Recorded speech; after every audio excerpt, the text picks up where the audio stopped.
from a people standpoint, who in my organization is going to be tapped to keep the closest eye on evolving trade compliance landscape?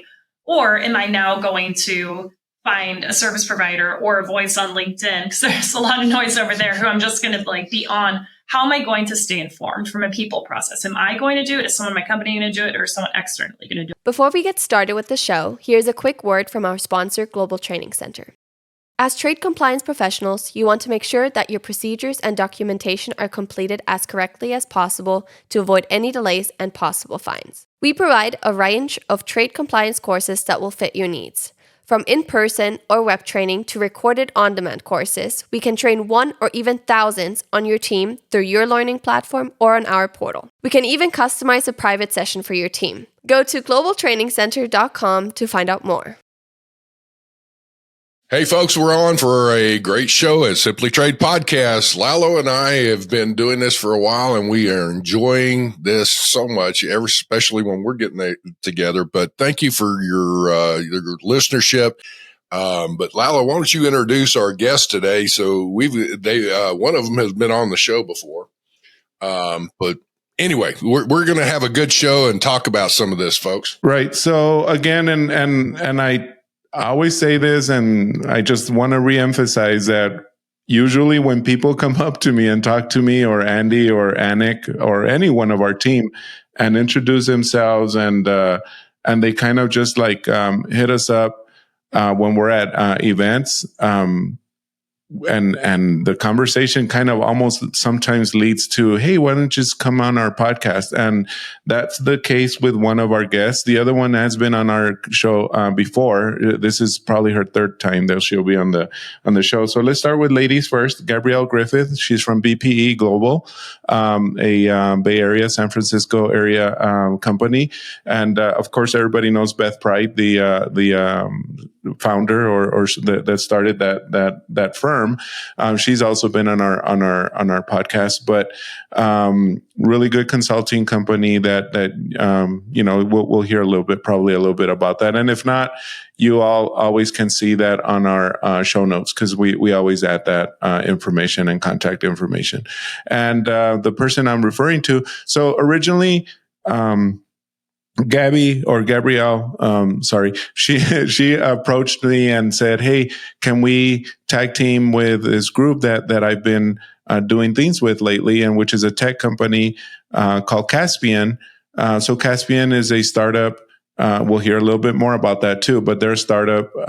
They're concentrating on duty drawback at the moment, but their technology and also services mixed in. And again, we'll hear a little bit more about that. But Justin Sherlock is who I met at ICPA. Coincidentally enough, his co-founder, his name is also Justin, and that's who Gabrielle originally approached me about. But anyway, let's hear more about that. And Gabby and Justin, welcome to our show. Yeah, thanks for having me back. It's always great talking to you both. And, I love seeing how much your business and the podcasts have grown. The guests have been tremendous. And I feel like you guys were OG in the trade compliance podcast space. And now there's more, but I still, I listen when I can. So yeah, I'm happy to be back here. And I always am sensitive to, making sure that my voice, whatever I have to say, brings value. And when I met the Justins and Caspian, Justin will tell you more about their solution at its face value. But I think what struck me the most is how dedicated their company is to really understanding trade compliance as they build out this solution to better the trade compliance and logistics industry. And that, as someone who's been in this industry over 20 years and seen a lot of trade providers out there, and there's some great ones, but really the way that I think Caspian approaches and really understands things, not just on a trade compliance level, but the framework of the global economic scale. I just feel like the impact is really tremendous, at least with the clients I've kicked their way and who've been very pleased with it. But I just myself am such a geeky trade compliance nerd that when I see other providers that bolt in, kind of like a Venn diagram is always how I say with the overlap. And I just feel like Caspian's been absolutely fantastic and super impressive in how far they've come in grasping trade compliance. And I see their dedication to ramping up quick as they're building this very cool solution. So. Thank you all for the warm welcome, and it's awesome to be on Simply Trade and to be able to learn from you, Gabrielle, and of course from Andy and Lalo, you two. I went out when we were starting out Caspian. We were listening to Simply Trade, every week, and remember some of the drawback sessions that y'all have had in the past. But it's just such a great primer for folks getting into the space. And I think I'm excited about this discussion because I don't think it's necessarily a drawback focused discussion. It's a discussion about how companies can help set themselves up well to take advantage of duty savings or duty optimization more broadly, and how they can plan for the future in such a crazy trade environment. And so being able to come on and talk with you all about that and help companies out and help trade compliance teams navigate this stormy weather is super exciting for me. Yeah. I think we mostly wanted to come on, again, just being sensitive on your time and our time, just thinking about the listenership, and something that is, when Justin and I were kicking back and forth what we wanted to talk about, we were like, I think the value is to take a step back and revisit or dust off and improve a framework. So we want to talk to the listenership today about this framework that we've been talking about, kind of this trifecta, this three-legged stool of a framework system that I've been applying with my clients, and from a people, process, and system standpoint, and this framework and how it can be kind of applied in a general, we'll call it ordinary trade worlds, like pre-tariff craze lately, from a pre kind of supply chain milestone to all the way through the post supply chain milestone. So when Justin and I were talking about this, we're going to set the scene with this framework, this kind of three-legged operational framework that I think is a valuable framework that can be applied on a proactive level, again, in an ordinary trade compliance world, but also in a reactive level. What I mean by reactive is, when you see that the headlines are saying, China's 145, never mind, it's 30, India 0. And going back to that framework, being like, okay, what are my levers? How's my framework doing? And just kind of everything can plug and play at that point. So that's our intent. One of the things, you're in the midst of chaos, and I kind of picture a situation where I can remember, being, you playing football as a kid and whatnot, and in practice, and you're in there and you're hitting and you're going at it, or in the midst of a game or whatever, and you're going at it and there's dust and things going. And there are times that whatever you're working on doesn't seem to be working, and you got to step back. And that's what, obviously the timeouts go, halftime goes, whatever, and you're regrouping. And so this may be one of those, is like, okay, as I would say, cheat no fair timeout. And you need to step back a minute. And it's like, okay, let's regroup. And I love how you put it. What are your key levers that you're looking at? What are the absolutes? Are you still on track using your absolutes? Or do you need to step back and go, I'm having a lot of trouble? Well, no wonder we veered away from, our game plan or something like that. Or you need to look at it and go, we're sticking to the game plan, but situations have changed dramatically. I need to be adaptable to this and amiable to be able to do some things. So I love how you're putting that. So this trifecta, as you're looking at, all right, why don't you go into what you're getting into? Yeah. Yeah. Well, Justin and I are both washed up athletes, so we love a playbook. Yeah. We're both has-been collegiate athletes. So yeah, I think that, so the playbook and the framework, and I call it kind of the three-legged operational stool, is we look at things from a people standpoint, from a process standpoint, and a systems standpoint. So what I mean by the people standpoint, it's, you're looking at your team, internally. So within this framework, this is, it can be as simple as, do I have enough headcount? Is my headcount trained and knowledgeable? Or, do I need to look externally from a people standpoint? Do I hire a full-time employee? What do I keep in-house from a people and talent perspective versus what do I outsource?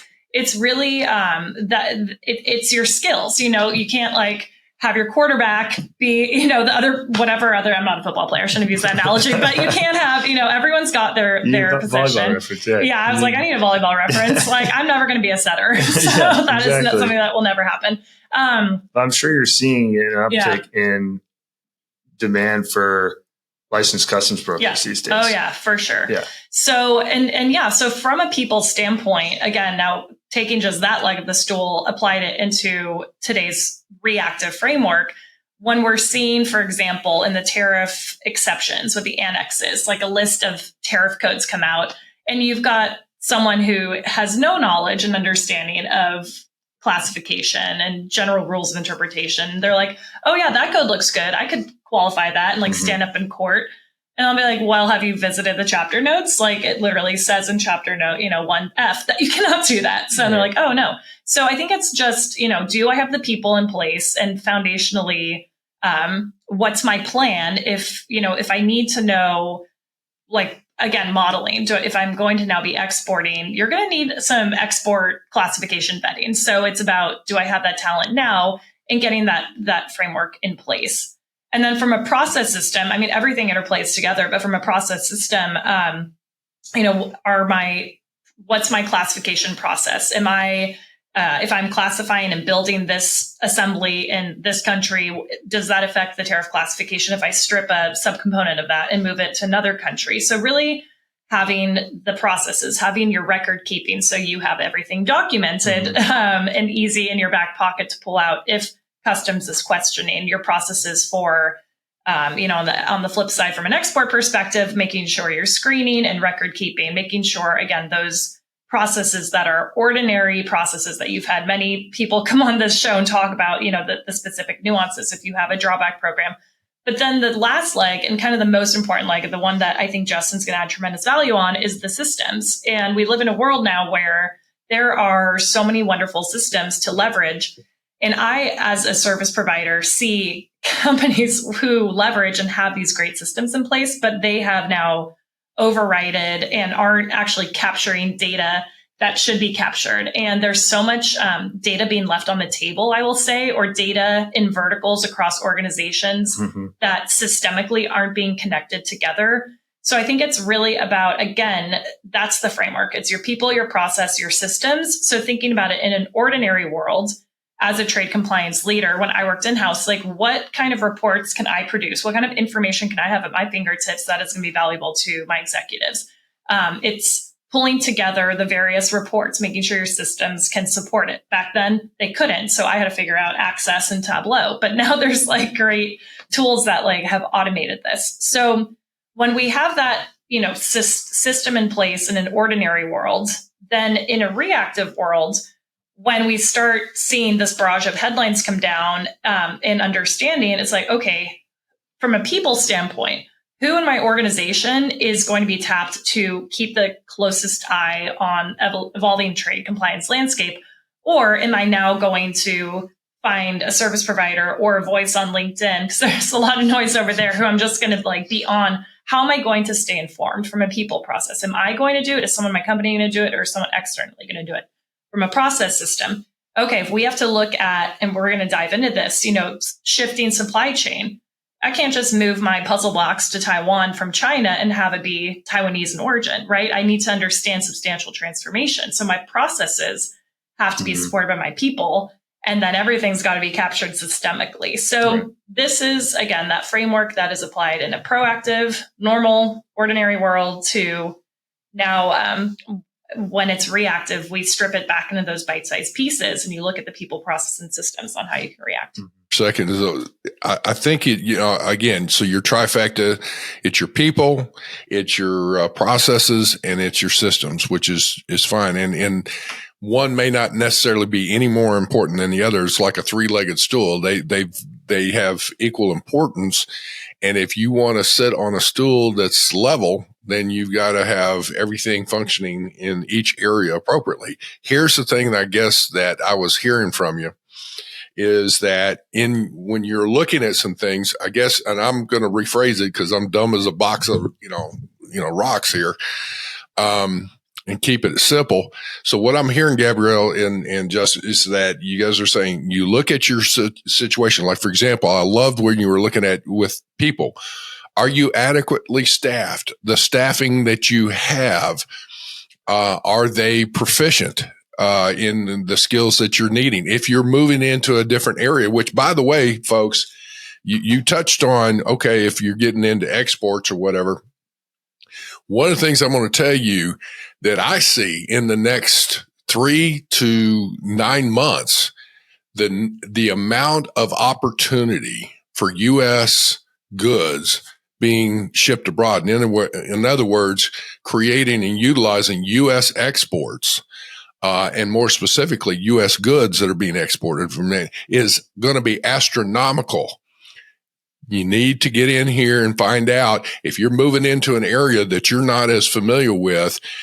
Hence, this is that scenario, Gabrielle, you were just mentioning. He's like, you see a deficiency there. You need to put together an action plan on what you can do to say, I have a deficiency. I need somebody with export knowledge. Okay, so you can have a short-term, midterm, long-term, which is more like, I have 0 bodies right now. Maybe I need to outsource this. Let me find somebody to fill that void, maybe on a short term or whatever. Then start looking to say, can I do a hybrid of both the vendor and somebody? And then, look at it from a staffing. You were talking about, do I need full-time? Do I need part-time? Do I need contractors? Whatever. The point being is, I'm hearing one of the key factors is on your people. Not only do you have sufficient staffing, but do they have the skills? Maybe they need, you have lots of people, but they need to be challenged. Second thing is for your processes, looking at efficiencies again, is that are you streamlined? You're into new areas, new information that you're having to deal with. Are those new, is that additional information that's negatively affecting your process because it's hanging up going, well, we don't know what to do with this. And now all of a sudden things stop. And then obviously thirdly is your systems. Are they updated? Here's the other thing that's right now, IT departments all over are probably going crazy. You can imagine what's going on. Lalo pointed this out in a previous show. Can you imagine what's going on within CBP right now and the other government agencies with the tariffs going up and down and everything else, the sanctions and being lifted and everything else? Point being is that your own systems need to be updated. So keeping that and keeping your sanity is going to be kind of crazy there, as far as all that. So I guess my takeaway out of what I'm hearing, if you make an assessment, part of this is this timeout we're talking about, and you look to see what's going on with all the chaos, you identify some deficiencies, you got to look at developing an action plan to address that. And it doesn't mean you have to do it all yourself. You can outsource some of that, or you can take it in-house or get an expert to figure out, hey, I don't know what to do. Get somebody in there to look at it, right? Yeah, absolutely. To piggyback on, of course, like we help companies with these types of questions every day, but on the process piece, the record keeping, I think, is just becoming such a massive focus. So are you actually able to get documentation out of your brokers, forwarders, 3PLs, and are you storing that in a central place? And I think that as the tariff rates change so rapidly, the opportunity to look back at those documents and find savings is enormous, but also just the compliance burden and in this enforcement minded CBP that we're dealing with now, they're going to be asking for those records. Having some of the processes to be storing that data centrally is so critical to be able to take advantage of other opportunities down the road. On the systems piece, the other thing that I see a lot, of course, we talk a ton about AI, and there's these IT departments, yes, are overwhelmed with requests for new technology. There's a new AI tool that comes out every day. and could be used in the supply chain world. But also on the inventory tracking side, that's a place where we spend a lot of time at Caspian with companies, making sure that they're able to do really, really good part level inventory tracking and be able to tie that warehouse management system or that inventory management system to the shipping data.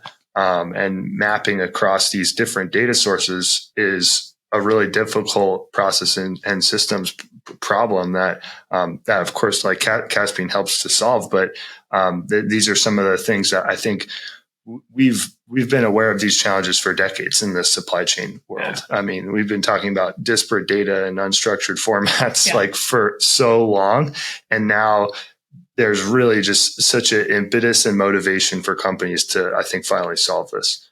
As I'm curious, do you have like calls to action or like top 3, if you had a magic wand, what you would want your clients from a data system standpoint to have ready? Because you mentioned like from a inventory management, like a SKU level inventory management. I've run drawback programs in my past, which is why we as a company don't touch that with a 10-foot pole, because it is crazy. But yeah, I mean, what are your like top 3 for the listenership who's importing to export? Like, what should they go look at their systems for right now? I think the key pieces from a systems perspective that unlock duty optimization, including drawback, is a searchable document storage system. So what I mean by that is you can actually search within the documents, and you can find shipment identifiers within documents. So a place that's sitting in your inboxes and is automatically aggregating shipping documents and storing them, and then you can actually go and find the relevant ones for whenever CBP hits you with a CF28 inquiry, or you have to look up information on a specific shipment or anything. Are you talking like at an entry number level, or like even beyond that, like at a deeper level? The entry packet, if it has a CIPL in it and a BOL, like or an airway bill, like that's the holy grail. But so like an FTP from your broker that on an entry level. Yeah, but those don't have SKUs. The CIPLs do. If your broker does that for you. Well, if they're included in the entry packet, But if you can get your CIs from your finance team and your PLs from your trucker, that. So this goes to process, right? This goes to your broker SOP. So I think like to back out from a system standpoint, the integrity of your data is key. And but from an integrity of the data standpoint, that is relying a lot on your processes that you've got in place with your broker SOPs or your service providers, if you're outsourcing any of that sort of information. So it's going to your broker, or I have so many clients right now who are looking for brokers or looking for new brokers because they're not happy with the current one. So it's like, these are the things you should ask, like make sure you have a system in place that they're consolidated. Like you're paying money to someone else to do this for you. Let them do it for you. Make sure they can do it for you. The process side of it is are you able to make sure that your vendors are sharing your data with you? Yep. That's the process piece. But then the systems piece is where does that data live? And what is it in an unstructured format, or is it in a structured searchable format? And that I think is like really important to being able to, and solving that problem is something that AI now can do really well. But yes, there's the process and the tech piece. So that piece, the inventory management piece, or at least some way of looking across all of your warehouses and tracking part level inventories or component. If you're a manufacturer, you have component inventories and you have finished good inventories, right? And that's key. Back in the day when we had it used to be called NAFTA, fun fact, but USMCA equivalent free trade agreement product, those rules that we had to enter to be able to qualify and to determine if a product was qualified under the free trade agreement, it was so cumbersome. I mean, I know the last company I worked with, the implementation process was months. But today, like here at Global Training Center, we're tinkering. I'm just going to say it that way. We're tinkering with a free trade agreement solution of our own. And because of AI, holy smokes, talk about putting in those rules. It's like night and day. I mean, and Justin will know that because AI can the large language models can interpret that and say, oh, this is what that means, versus a human doing the same thing. It's incredible. And I like the way you said that, Justin, that you scan through like the entry and you grab everything from there, where what it used to be back in my day, right? You enter all that, line by line or field by field, let's call it, and into its appropriate field. You miss a field, you're that's it. You're done. Your data's bad. It's where when we're seeing AI specifically, I love that you brought up, because I used to call it like NAFTA 2.0. Now I've been reprogrammed enough to actually call it USMCA, because I also come from the NAFTA days, and it is from a process standpoint specific to that FTA. You want to get to a point where you're managing the exceptions. So specifically, like in the China-Mexico-US intersection, and Andy, this kind of goes to in the pre-show, you mentioned substantial transformation and really like honing in on that. But our clients who we've seen, it's been so awesome to see a lot of that really granular, tedious admin FTA related data get automated through AI. But for the most part, it works if you have not China involved, because with the complexity of the USMCA, a lot of my clients are now, the process is, it is all automated except for items assembled in Mexico of Chinese subcomponents. Those still require a human with knowledge and understanding. And that's like the beauty of AI, right? And everyone's like, oh, it's going to replace your job. It's like, no, it's going to make your job better, so that what you as a human get to do is cooler and more, fulfilling than just like data entry according to the rules of origin. And that really boils down to, if you can become proficient with the use of AI technology in your job, then it's going to be phenomenal what you're going to be able to accomplish, but also with your employees, with your companies and everything else. So I see some fantastic opportunities here. The framework that I love, which I hear a lot out here in SF, is called centaurs versus cyborgs. The idea is like, our agentic AI, is this going to automate a bunch of work away and we're going to have cyborgs doing customs work? Absolutely not.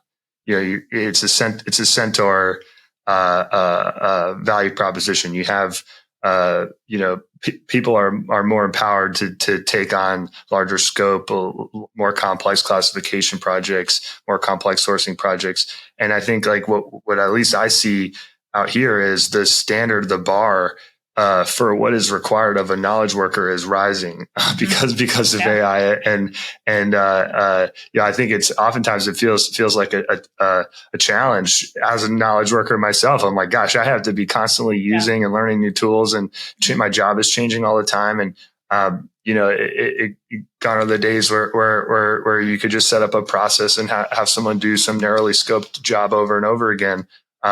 And so that's I think you'll see teams that are AI powered doing more with less. But you also have to set up these tools in a way where they can make good recommendations to you. So a system that gives you a recommendation of classifications isn't just automatically picking one based on some black box in an LLM. You need the human review. And so setting up a process or buying a system that gives you recommendations that then a human actually reviews and checks, an expert that reviews and checks with guidance and oversight, is I think where a lot of legal tech and compliance tech is heading, not just the custom space, but I am really excited for its application here in customs. We've had a great discussion so far, but again, this is one where I love your trifecta, calling your time out as I've been putting in there, but to reassess in the midst of chaos,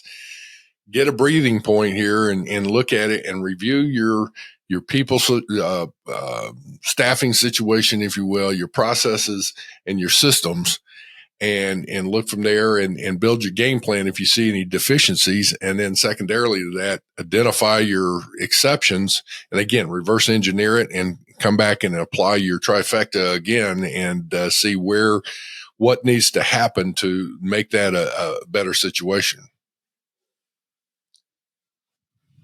On it is modeling, right? Like we call it a playbook from the sports days, but we've been doing so much modeling from even at the campaign level last year. It was if plan A happens, call your plays. It's like have a name for this exception, name for that exception. That way, again, from a proactive world, you've got it could be as simple as an Excel spreadsheet. We've seen some really much more complex kind of modeling systems used within our clients and that we use, but it can be as simple as just having the options of, okay, you want to reshore or, reshore a portion or the entirety of your supply chain, play out that model. Do you have the expertise on, understanding the key terms, the key concepts in that?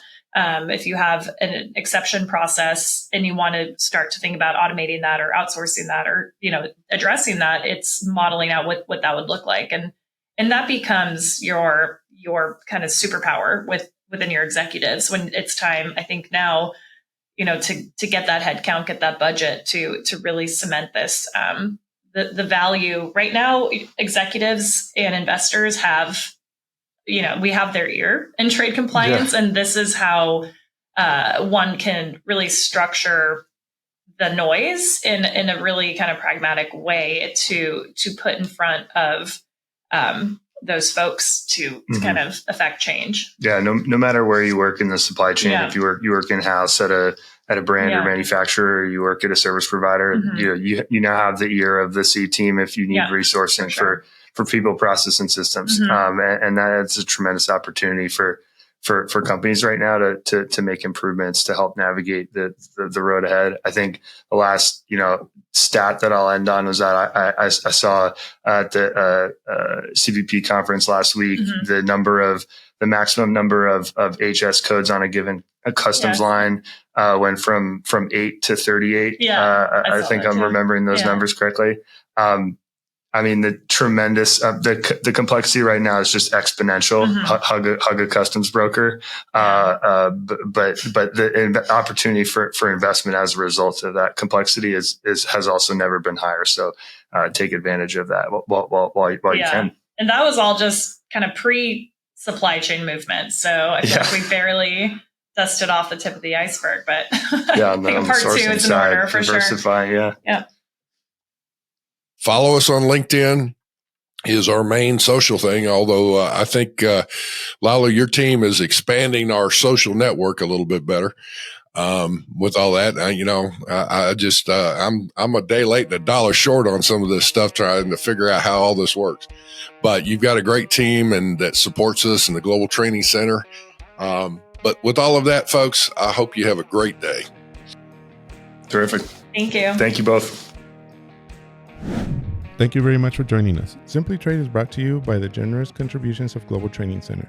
You can follow the show and GTC on LinkedIn or Twitter and other social networks. Make sure you check out the show notes in the description for a full rundown of today's show with all the important links. Also, make sure that you share this with a friend and subscribe on your favorite streaming platform. We really like hearing from you.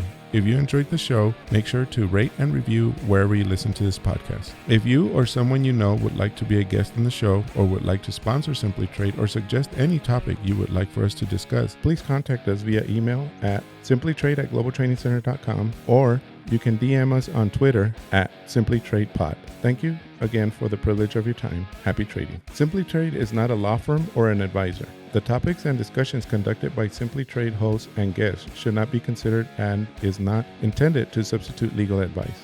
You should seek appropriate counsel for your own situations. These conversations and information are directed towards listeners in the United States for informational, educational, and entertainment purposes only and should not be substituted for legal advice. No listener or viewer of this podcast should act or refrain from acting on the basis of information on this podcast without first seeking legal advice from counsel. Information on this podcast may not be up to date depending on the time of publishing and the time of viewership. The content of this posting is provided as is. No representations are made that the content is error-free. The views expressed in or through this podcast are those of the individual speakers, not those of their respective employers or Global Training Center as a whole. All liability with respect to actions taken or not taken based on the contents of this podcast are hereby expressly disclaimed.